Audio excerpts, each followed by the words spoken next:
ترجمان تحریک انصاف فواد چودھری نے کہا ہے کہ الیکشن کمیشن نے صدر مملکت کو پنجاب الیکشن کے لیے تجاویز دی ہیں۔ 30 اپریل سے 7 مئی کے درمیان پنجاب میں انتخابات ہونے ہیں۔ الیکشن کمیشن نے عدالتی حکم پر عمل درآمد کی طرف صحیح قدم اٹھایا۔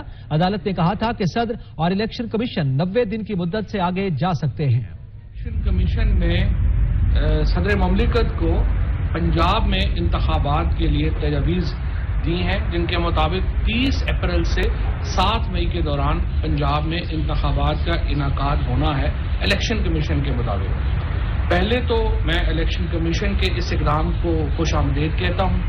ہم یہ سمجھتے ہیں کہ الیکشن کمیشن نے سپریم کورٹ کے حکم کے اوپر عمل درآمد کی طرف صحیح قدم اٹھایا ہے۔ سپریم کورٹ نے اپنے حکم میں یہ کہا تھا کہ الیکشن کمیشن اور صدر 90 دن کی مدت سے آگے جا سکتے ہیں، لیکن لفظ استعمال کیا تھا بیئر منیمم، یعنی کم از کم جو مدت ہے اس سے آگے جائے، اس سے آگے نہ جائے۔